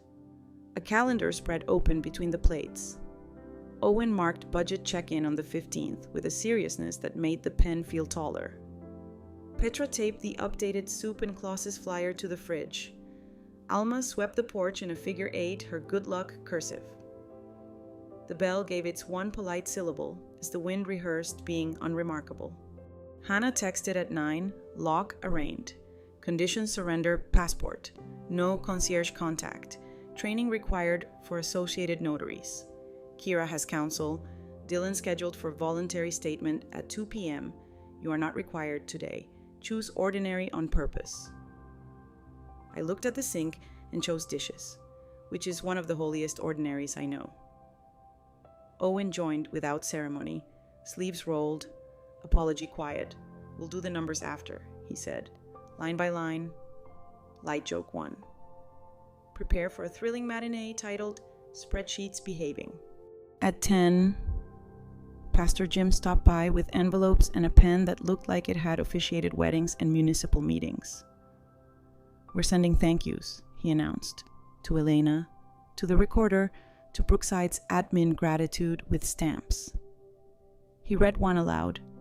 Thank you for making policy boring enough to save lives. He winked. I'll underline boring. We signed where the paper asked politely. The envelopes sat upright to dry like small, satisfied boats. Quirky sidebar, the little zigzag on the edge of a stamp sheet, is called perforation gauge. Collectors can tell a lot from the spacing. The US tried die-cut self-adhesives to make tearing smoother, which saved time and cut down on mangled eagles somewhere. A postal engineer high-fived an ergonomist. I like systems that celebrate tiny frictions solved. At noon, Lydia called from a lunchroom with acoustics that loved fluorescent light. Elena's memo is on every teller screen, she said, chewing triumph. A regional training director wants your placard text for a slide. Also, one of the night shift nurses took a stack of soup and Claus's cards, says, ICU families sign too much at 3 a.m. I promised more cards and cinnamon morale for the break room. Lydia lowered her voice. And for what it's worth, your sentence is going viral in a very unviral way. The best way, I said, by mouth and magnet. We spent early afternoon with the ledger. Owen read accounts like a person translating contrition into decimals. Emergency fund refill plan. Line items for groceries and repairs.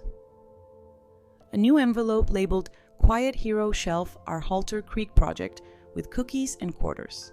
Docking fees, he said, sliding me a receipt for peonies as if it were a treaty installment. I put it in the jar marked Forgiveness, Small Change, Elder Wisdom Reflection. You don't forgive in one event, you amortize it.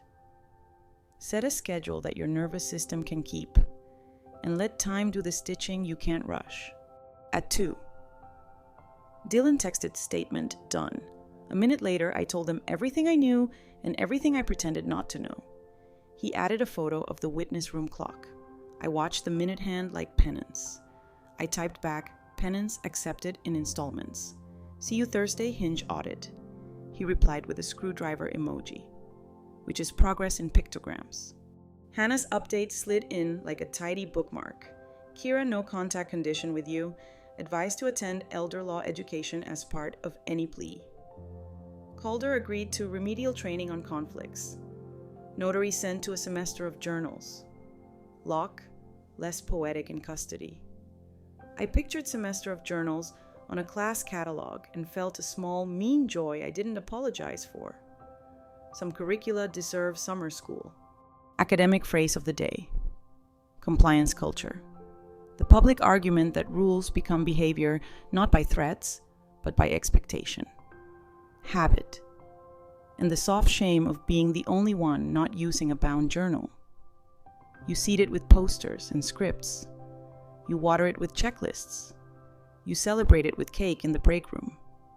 Eventually, no doorstep signings feels as natural as wash your hands. We took a walk because sleep later thanks you for sunlight sooner.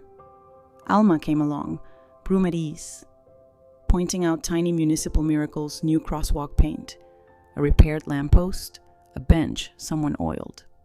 This town learns, she said. Squeaky hinges teach good classes. Owen slowed at the corner by the florist, then kept moving. Next time, he murmured, on the 15th, standing order. I let the promise sit where it could practice being true. Back home, Petra had turned the garage flat into the kind of nest people with hard jobs deserve: blackout curtains that respect the sun, hooks that honor coats, a kettle that knows your name. She'd also taped a card to the inside of her door, 3 rules. 1. Sleep is law. 2. Soup outranks surprise. 3. If it's urgent, it waits for Hannah. I gave her a gold star, marshaled from the junk drawer. We're gamifying calm, she said. Light joke. 2. Achievement unlocked, not signing at doorstep. At 4. I set up the dining table for a different kind of class, our first tiny witness workshop. Alma, Ruth, Mr. Pearson, and Elena gathered around mugs. Hannah joined by speaker. We practiced how to say a thing without catching fire. Alma read from a script on date. I observed person, present papers. I heard refusal sentence. I saw no signatures. Ruth adjusted punctuation like a coach with a whistle. Mr. Pearson, hands steady now, offered the cadence he wished someone had used in his kitchen. Elena shared a teller's perspective. We don't want to be gatekeepers. We want to be lampposts. Give us phrases we can say without lawyers breathing down our necks. Hannah gave us exactly that. Our policy protects you. Let's schedule with counsel. The room exhaled as if it had been waiting for permission to be sensible. Quirky sidebar number 2. A group of lighthouses is called a string. But my favorite unofficial term from keeper lore is a constellation. It fits the night points of patience agreeing to take turns with the beam. Tonight, our little table felt like that cheap bulbs. Steady light, no drama, just a constellation of no. Thank you, said with manners, while we stacked cups. The bell chimed once postman. A fat envelope from Bar Council, addressed to me, care of Hannah, with a cover letter that called our complaint timely and instructive. I traced the embossed seal the way you trace the bead on a rosary. Paper witnessing paper.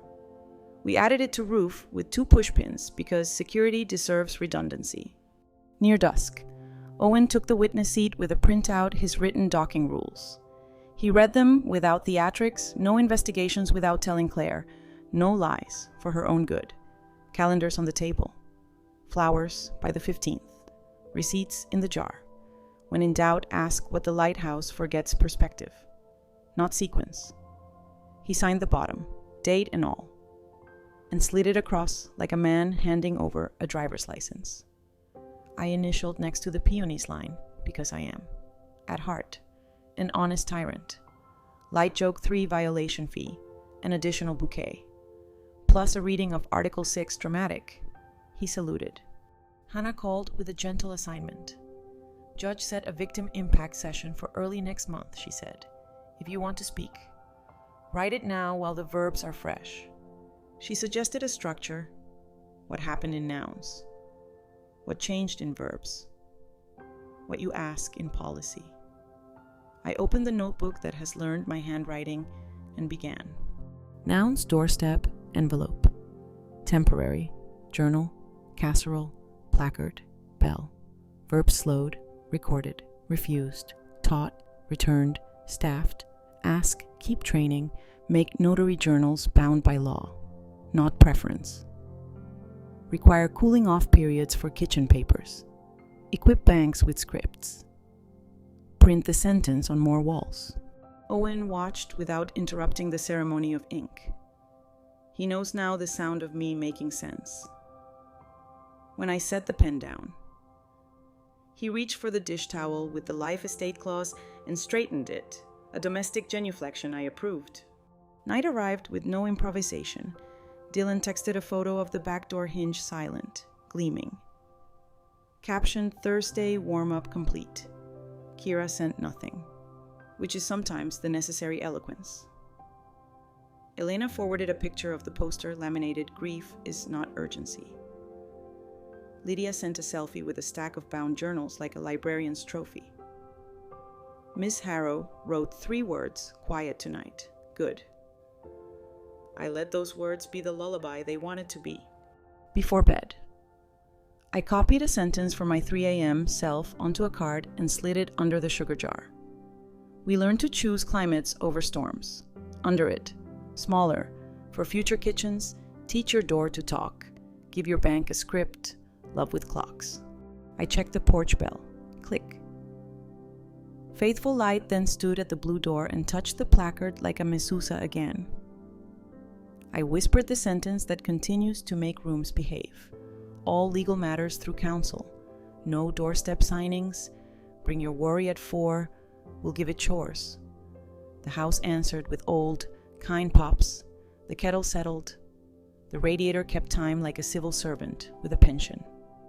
I turned off the lamp and let the ordinary wrap itself around the day like a clean sheet pulled smooth. Corners tucked, nothing left flapping. Thursday behaved like a courthouse whisper, audible if you stand close, respectful if you don't. The calendar said the day belonged to errands without drama. Finalize Mr. Pearson's reversal paperwork. Prep my victim impact statement with Hannah. and reinstall the curtain rod in the guest room because contrition makes a man taller, and Owen managed to bump it with his good intentions. We started with the statement. Hannah spread 3 neat boxes across her legal pad. What happened nouns, what changed verbs, what I ask policies. You've already drafted the bones, she said. Now we put breath in them. I read aloud. Slow enough for the walls to keep up, doorstep solicitations, pre-filled notary lines, temporary documents used to move permanent outcomes.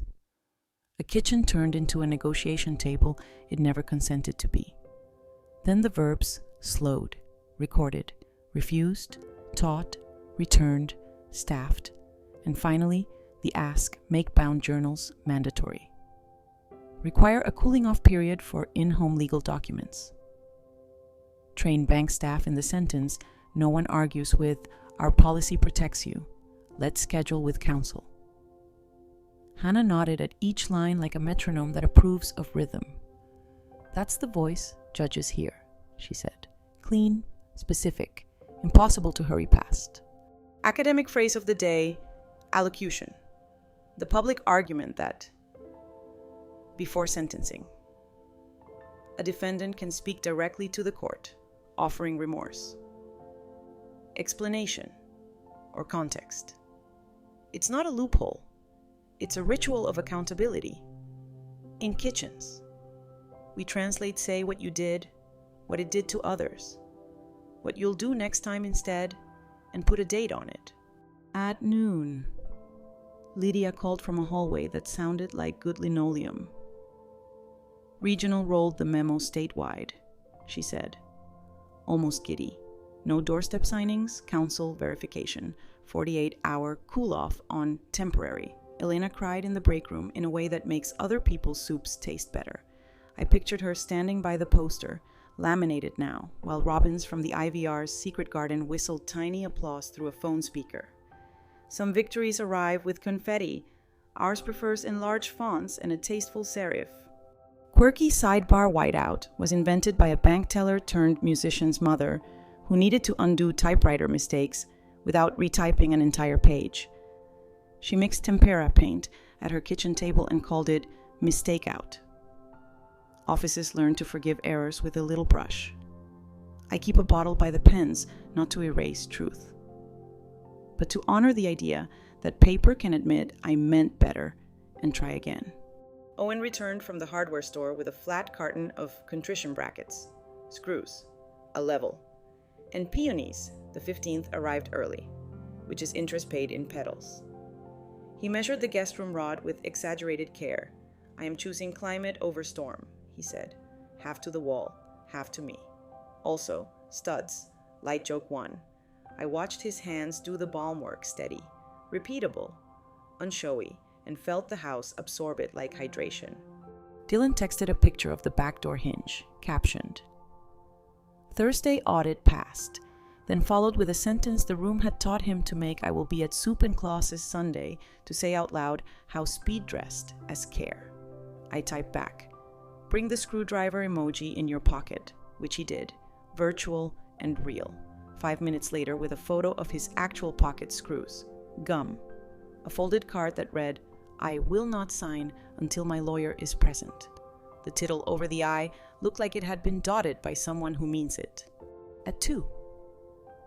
We met Hannah for a walkthrough of tomorrow's hearing. You don't have to speak, she reminded me, but your nouns have useful weight in the hallway. Miss Harrow leaned in with tonight's forecast. Locke's associates flipped, she said. Notary enrolled in the semester of journals. Calder's remediation scheduled. Kira is studying. She didn't say apology. She didn't need to. Paper had moved the weather. We took the long road home to let our pulses practice boredom. Alma nodded from the porch, Petra. In scrubs and a ponytail that declares jurisdiction. Taped the fresh Soup and Claus's flyer to the inside of the garage door for night shift eyes. Pastor Jim left a message I played twice because slow is my favorite genre Sunday hymn, make me a witness with a bound journal. I am, as ever, only half joking. In the late afternoon, Mr. Pearson brought a pie and a postcard. The pie was rhubarb. The postcard was a lighthouse. "The card is for your board," he said. "The pie is for your kitchen." He looked around the room like a man committing survival to memory.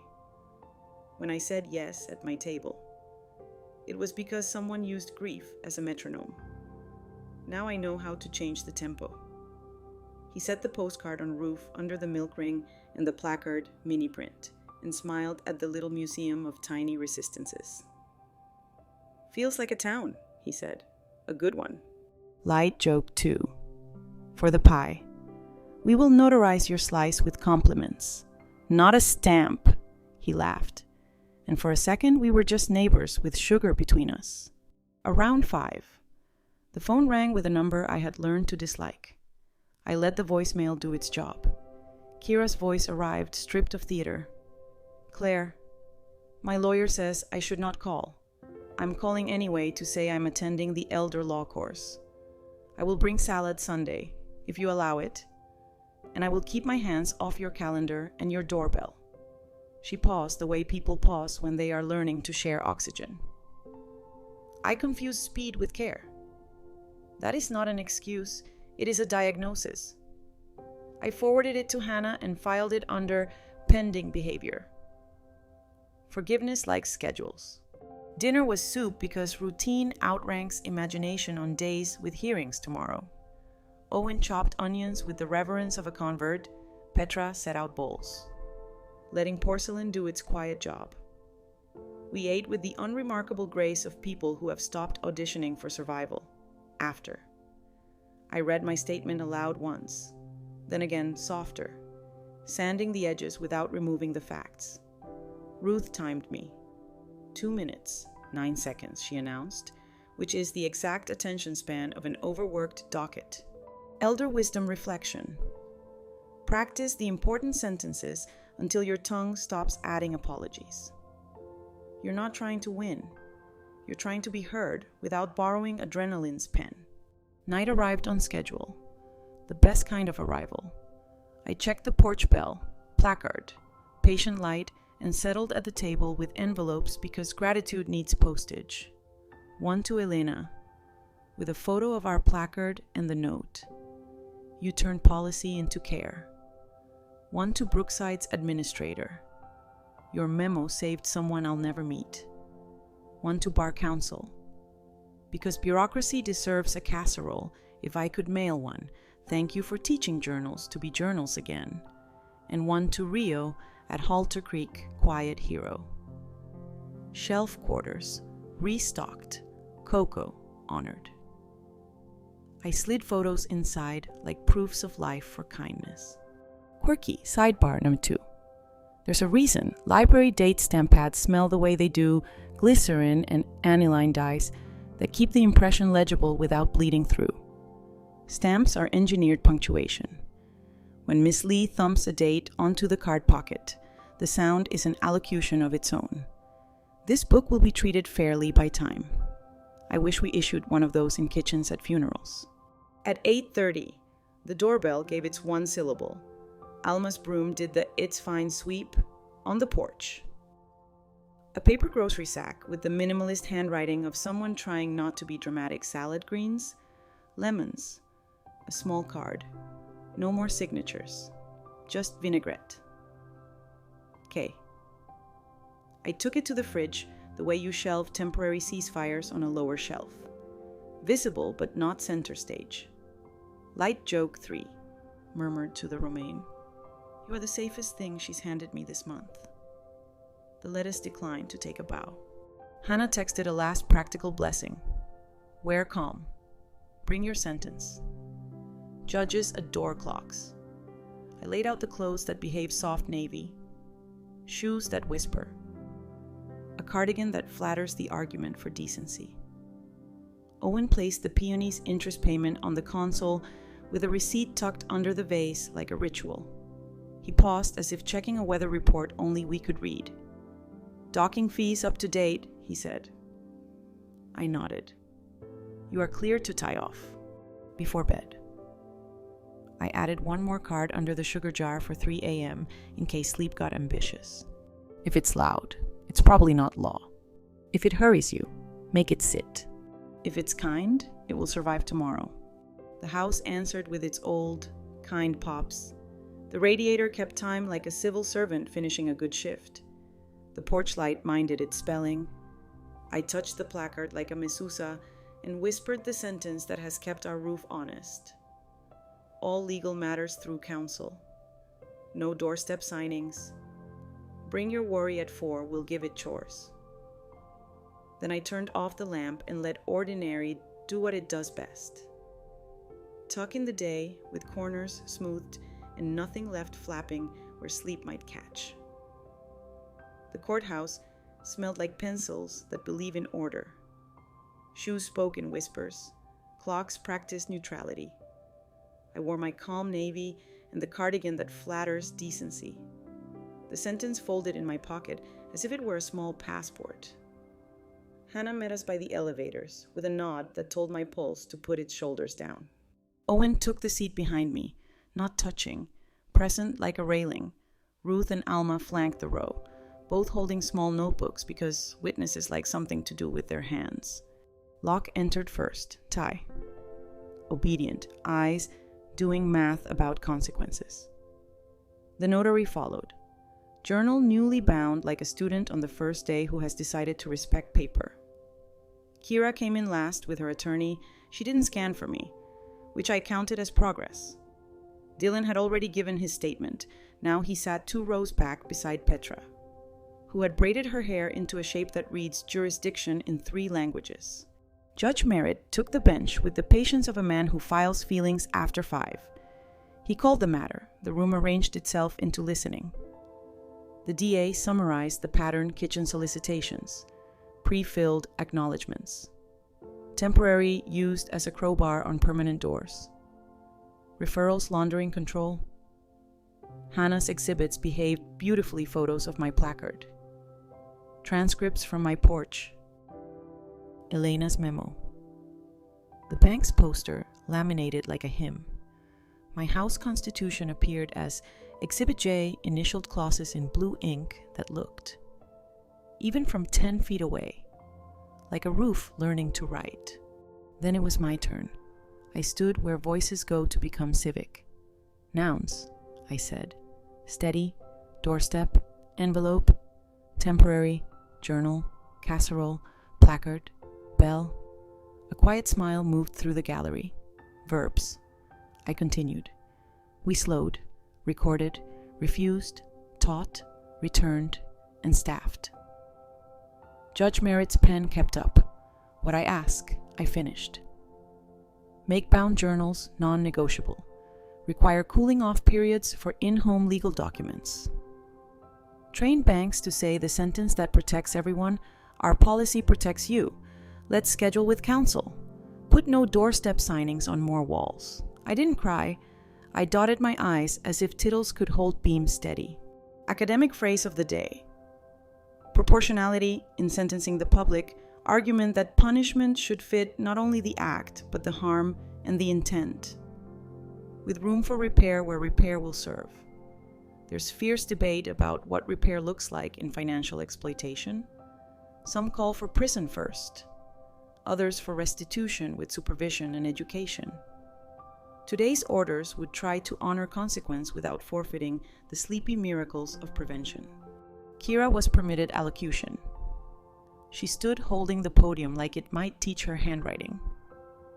I confuse speed with care, she said. The sentence finally landing in the room that required it. I'm enrolled in elder law education. I will do the boring things. I will bring salad instead of signatures. No theatrics. Her eyes did not look for me, which was the most respectful choice available. Locke spoke in jargon that hoped to be compassion until the judge asked for nouns. He offered them drafting shortcuts, kitchen meetings, optimistic acknowledgments. He apologized without modifiers. The notary's statement was short. I treated the journal like an accessory. It is not. He held up the new bound book like a person admitting they finally own shoes. The judge read from a stack of paper that had done its homework. On the planners, he said. Probation with restitution. Barred from elder-facing work. And a semester of journals and conflicts. On the notary. Suspension lifted only after training and audits. On Ms. Whitman's requests adopted as recommendations to our clerk's office and to area banks. He looked over his glasses. Kitchen law is still law. He banged a gavel the way you close a cupboard when you're done rearranging it, not angry, just finished. Outside. Steps learned sunlight again. Elena waited by the lamppost with a copy of the poster, Grief is not urgency. You deserve time. She handed it to me to sign just the back, just for the small museum we were building on our wall. For Roof, she said. I wrote. More walls, fewer whispers. We celebrated by doing chores. Soup and classes met that evening in the library folding chairs. Crock pots. A half moon of faces that had learned to trust nouns. Hannah taught how to read an acknowledgement. Elena led scripts for tellers. Petra gave doorway drills. And Dylan stood up for 5 brave minutes to say what speed had done to his judgment. He did not ask for absolution, he offered Thursdays. The room accepted the currency. Quirky sidebar courthouse microphones are designed to favor consonants. They like T's and K's because those sounds cut through carpet. If you ever have to speak, put your verbs in crisp shoes file. Sign, refuse, appoint. The mic will carry them like a good bailiff carries a whisper. At Halter Creek. Rio had upgraded the Quiet Hero shelf with a handwritten sign, Your receipts live here. Beside the cocoa packets, a roll of quarters taped to a note that read, For laundromat emergencies, a town that learns. Chet took a cookie and blushed. Again. At being thanked for the kind of heroism that comes disguised as 2:39 a.m. hot chocolate. Elder wisdom reflection. Do not retire your rituals after the thunder quiets. Promote them. Keep the placard, the voicemail script, the witness chair by the porch, the Thursday Hinge audit, the cinnamon morale. Peace isn't a vacation, it's a job with a calm uniform. Back home, Owen hung the curtain rod like a man who had gone to the hardware store for contrition and found competence in the same aisle. He placed peonies in the vase and a receipt in the jar labeled docking fees. He did not make speeches. He made tea. We set the budget, line by line, and folded the docking rules into the House Constitution with initials that promised to be legible at 3 a.m. Later, I opened a fat envelope from Bar Council, thank you for timely and instructive materials. Recommendations adopted, training dates scheduled. I traced the embossed seal with a fingertip and pinned the letter to Roof with 2 tacks, one for redundancy, one for faith. The board looked like a constellation placard, poster, milk ring, lighthouse postcard. Thank yous points of patience taking turns with the beam. Light joke 1, I told the kettle our town motto should be Soup Beats Signatures. It whistled approval, which legally counts as a quorum in this kitchen. Light joke 2. Petra asked if the next soup and classes could include a tongs demonstration. Chain of custody for people with kitchens. Absolutely, I said. Light joke 3. Pastor Jim proposed door hangers for the church. We love you. No doorstep signings. In a tasteful serif. I volunteered fonts. That night, quiet arrived on time. The bell gave its one polite syllable when Alma waved goodnight with her broom's minor key. The porch light mindfully declined to interrogate the dark. I wrote 1 sentence for the version of me who will wake at 3 and need a small, edible truth. We did not win by rage, we won by rails. Under it, smaller. Because hope likes lowercase. Teach your door to talk. Give your bank a script. Love with clocks. Now the rooms breathe in the low, steady way that makes a house feel older in the kind sense. The kettle practicing patience. The placard on the blue door reading itself aloud to the night. the bell giving one soft syllable when a neighbor lifts a hand and no one is carrying a manila envelope. We walked a narrow corridor from a doorstep with temporary on its tongue to a courtroom where nouns did their careful work. We moved the pen from crisis to policy, turned a kitchen into a place where soup outranks signatures, taught a bank to say the sentence that protects the person who is trying to be brave and the teller who is trying to be kind. We watched apology arrive as calendars and small chores instead of speeches. A son with Thursdays and hinges. A planner meeting a semester of journals. A notary learning that a bound book is not an accessory but a promise. A spouse returning with contrition that prefers receipts to roses, and all the same. Peonies on the 15th. What remains is modest and sturdy, a corkboard that looks like a little constellation of patience poster, placard, milk ring tamper seal, lighthouse postcard, each one a star you can touch, a library hour where neighbors read clauses out loud like recipes, a rest stop shelf where Coco and Quarters wait in their quiet uniforms for 2:39 a.m. emergencies, a door that knows exactly what to say and when to say it, and a house constitution that tucks itself behind the flower like a sleeping oath. We didn't defeat weather, we learned a climate. One where clocks are kind, where witnesses have chairs, where grief may visit but cannot schedule the pen. So breathe in for 4, slow, inviting the day to file itself, and breathe out for 6, longer.